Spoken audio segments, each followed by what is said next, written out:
So many, it's guys that that can't come out because of their image. You know what I'm saying?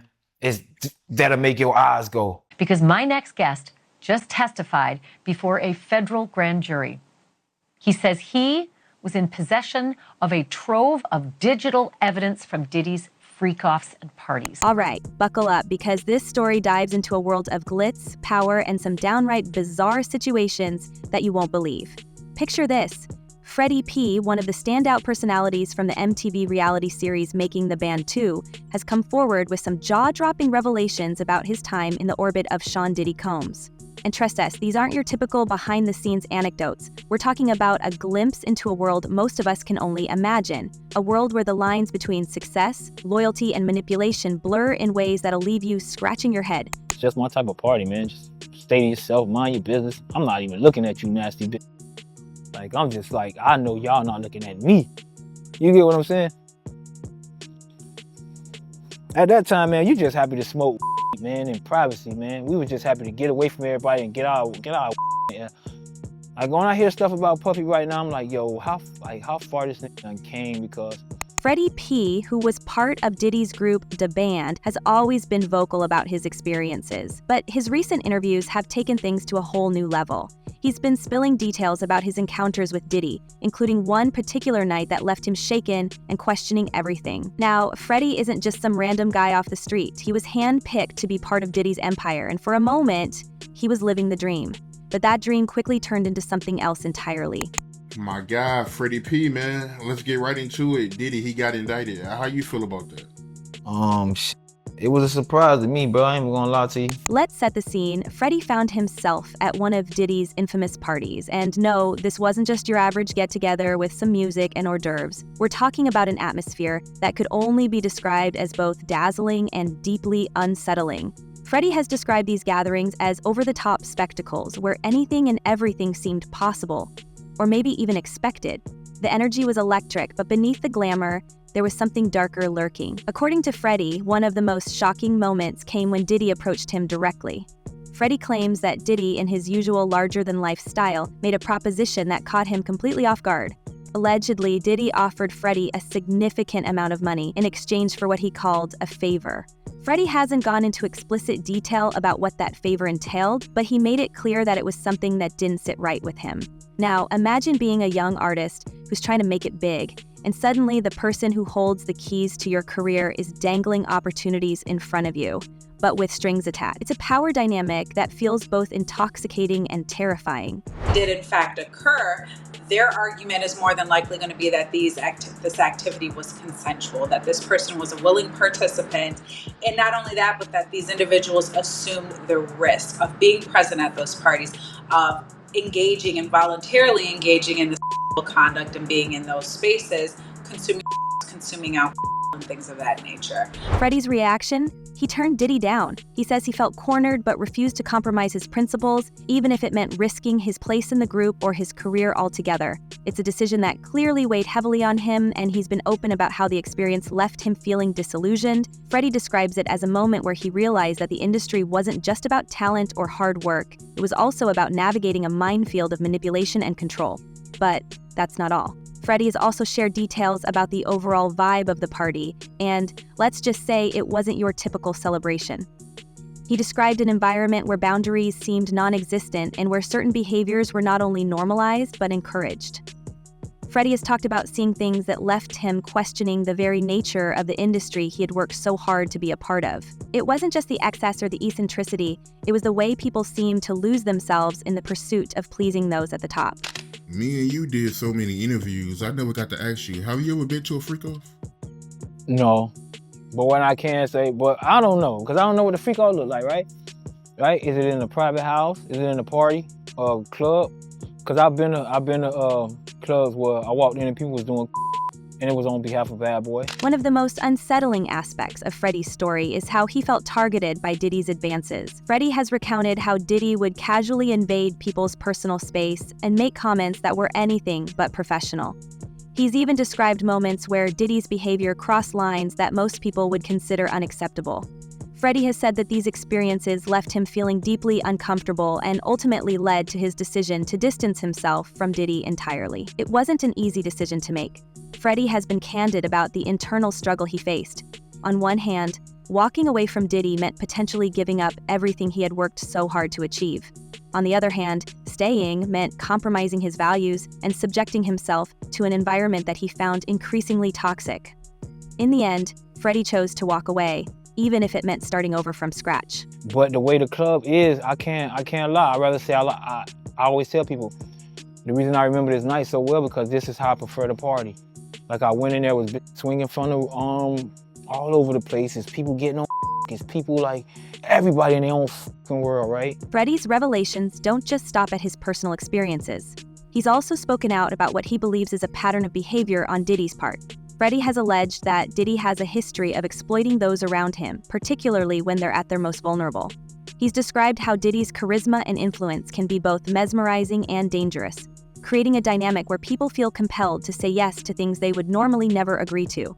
Freddy's decision to speak out has opened the floodgates for others to share their own stories. There's a growing sense that Freddy's experiences are part of a larger pattern, one that has been hidden in plain sight for years. His willingness to go public has sparked conversations about power, control, and the darker side of the entertainment industry. So that's the one time I could probably say I walked into a crazy party. But we came through the back door and it was a big ass club. Like, it was like, you know what I'm saying? Like some real freaky gothic shit. It was like some like I like though, because I like privacy. I like to party, but I want to be private. I don't want to be looked at. I don't want to have to watch you niggas all night. Of course, Freddy's claims have been met with both support and skepticism. There are those who applaud his bravery and see his story as a necessary wake-up call. But there are also those who question his motives or accuse him of exaggerating for attention.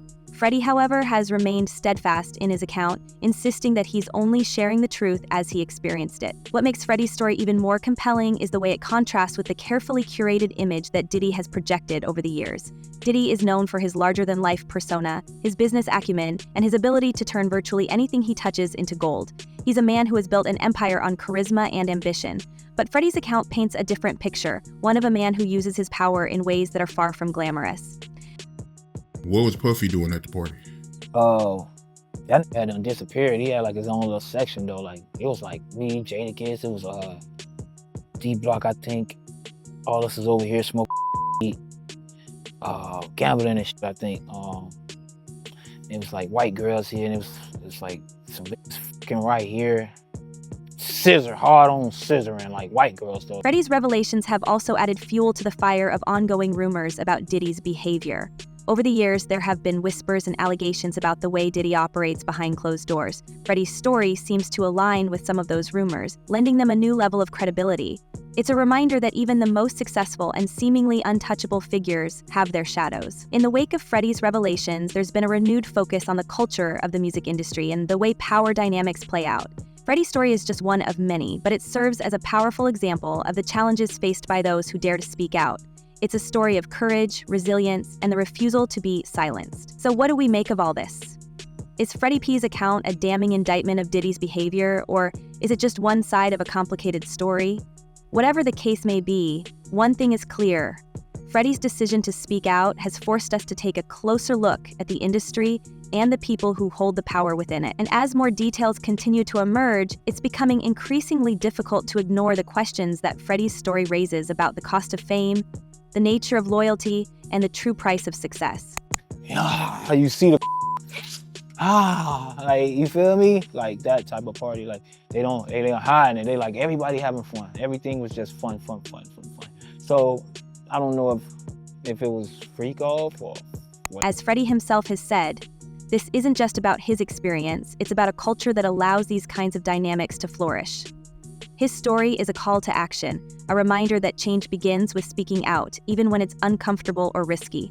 And with every new revelation, the spotlight on Diddy grows brighter, casting long shadows on a legacy that once seemed untouchable. But hold on, because this is just the beginning. Freddy's revelations are only the tip of the iceberg when it comes to the controversies surrounding Diddy. As we dig deeper into the allegations and rumors, the story takes a turn that's even more shocking, more complex, and frankly, almost too unbelievable to be true. Stay tuned because things are about to get even more intense. The way they describe it as if it was like in a house, no, it was a club, back doors, secure, like presidential level entry. Like the line was over here, we over here, coming through the back alley like on some New York PD TV that I grew up watching on. Like I was like, yo, I see this on TV. All right, let's dive even deeper into this rabbit hole because if you thought the first part of this story was shocking, get ready, things are about to get even wilder. Freddy P's revelations were just the beginning of a much larger, darker narrative that seems to be unraveling around Sean Diddy Combs. While Freddy's account opened the door to understanding what might go on behind the scenes of the glitzy world of music and fame, the recent string of accusations and legal troubles surrounding Diddy has turned this once untouchable mogul's life into a public spectacle. And it's not just about one or two incidents, it's starting to look like a pattern. Let's start with the bombshell that really shook the industry, Diddy's arrest. It was the kind of moment that felt surreal. Here's a man who's been on top of the world for decades, suddenly facing allegations that could bring everything crashing down. The charges? Incredibly serious. Authorities allege that Diddy orchestrated a web of misconduct that spanned years, maybe even decades. The details are staggering, painting a picture of someone who allegedly used his influence and resources to maintain an empire built on more than just music. We're monitoring another push to free Sean Diddy Combs tonight, with his legal team citing new evidence in an updated bail proposal. The music mogul agreeing to around-the-clock security and cutting out contact with basically anyone but his legal team to get out of jail ahead of his trial scheduled for May of next year for charges he allegedly coerced and abused women for years. One of the most jaw-dropping claims involves something called freak-offs. If you're wondering what that means, you're not alone. The term itself sounds like something out of a wild Hollywood script, but according to prosecutors, it refers to elaborate gatherings where participants were allegedly coerced into activities they didn't fully agree to. These weren't just casual get-togethers. They were said to be meticulously planned events designed to cater to Diddy's whims. And here's where it gets even messier. There are allegations that people were flown in specifically for these gatherings with promises of opportunities or financial incentives. But once they arrived, the story allegedly took a much darker turn. Still pretty early in the proceedings. I think it's only been about a month or a month and a half since he's been arraigned and held in detention. And so the investigations are always going to be a continuous and ongoing process. I'm sure at this point there's been an exchange of discovery. And not only that, but I think there's been a gag order placed on the attorneys with information that they can and cannot share. But more importantly, prosecutors claim that these gatherings were more than just over-the-top parties. They were a tool for control. The accusations suggest that Diddy used his vast resources and connections to create an environment where people felt pressured to go along with whatever was happening. And if they didn't, well, the consequences were said to be severe. There are stories of intimidation, threats, and even violence, all allegedly aimed at ensuring silence and compliance. It's a chilling narrative that makes you wonder just how much power one person can wield. And it doesn't stop there. One of the most talked about incidents involved surveillance footage from a Los Angeles hotel in 2016. The footage, which has since been leaked, allegedly shows Diddy in a heated altercation with his former partner Cassie Ventura. The images are hard to watch, allegedly showing someone being shoved, dragged, and struck. Following the release of this footage, Diddy issued a statement acknowledging the incident, but the damage was already done. It added fuel to the fire of ongoing accusations and painted a picture of someone with a history of troubling behavior. Everybody familiar with the old Houdini? So what Diddy's lawyers are trying to do is pull a Houdini. They're trying to say that the evidence that they have is different. Well, it's not different. The video that the entire world has seen is not going to go away. The fact that he had parties that were freak-offs is not going away. So it's just a question of whether or not Diddy is able to make bond. But this isn't just about individual incidents, it's about a larger pattern that's starting to emerge. Over the past year, a wave of lawsuits has been filed against Diddy, each one adding another layer to an already complicated story. These lawsuits span decades and involve individuals from all walks of life, from former employees to artists who once considered Diddy a mentor. The common thread? Allegations of manipulation, control, and abuse of power. Take the case of Rodney Jones Jr., a former producer who worked closely with Diddy on a recent album. Jones has alleged that Diddy pressured him into uncomfortable situations, including engaging in activities he didn't want to participate in. According to Jones, these weren't isolated incidents, but part of a larger culture that surrounded Diddy's operations. He described an environment where saying no wasn't an option, and where compliance often came at a personal cost. Everyone keeps saying to me, like, how did you keep, why did you keep going? Why were you there? I'm like, it literally is around me. If I don't stay at home, this is the atmosphere I'm in. Like, I have no choice. Then there's the story of Crystal McKinney, a former model who has accused Diddy of inappropriate behavior during a recording session in the early 2000s. McKinney's allegations are startling, involving claims of intimidation and a misuse of authority. She described feeling powerless in a situation where the stakes were incredibly high, her career, her reputation, and her safety all hanging in the balance. And let's not forget the unsettling comparisons being drawn between Diddy and other infamous figures who have faced similar accusations. Some have likened his alleged behavior to that of Jeffrey Epstein, pointing out parallels in the way power and influence were allegedly used to exploit others. These comparisons are, of course, deeply controversial, but they speak to the gravity of the accusations and the public's growing fascination with the case. And he is very, very dominant. Like, he wants to control the situation. He wants to control his inner circle. He wants to make everyone have a good time and enjoy his parties. And so, it is scary, because you think, this person, or possibly his social network or the people he's around, could make or break your career. One of the most intriguing aspects of this saga is the way it ties into the larger narrative of Diddy's career. Over the years, he's been portrayed as a larger-than-life figure, a mogul who could do no wrong.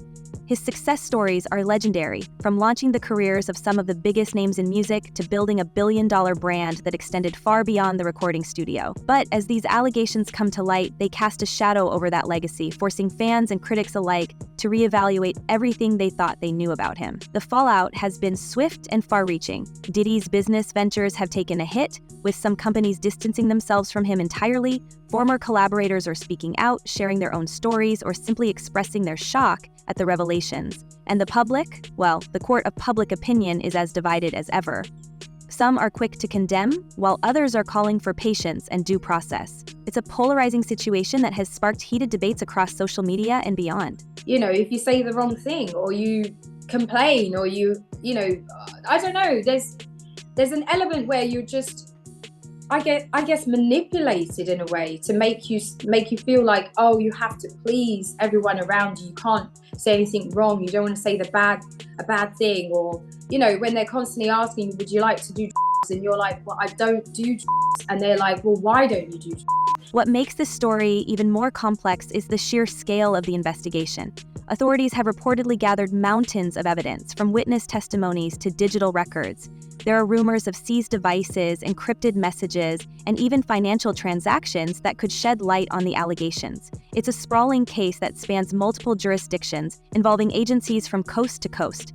And while Diddy has denied all wrongdoing, the sheer volume of accusations makes it hard to ignore the possibility that there's more to this story than meets the eye. Adding another layer to the narrative are the long-standing rumors about Diddy's involvement in the infamous East Coast-West Coast rivalry of the 1990s.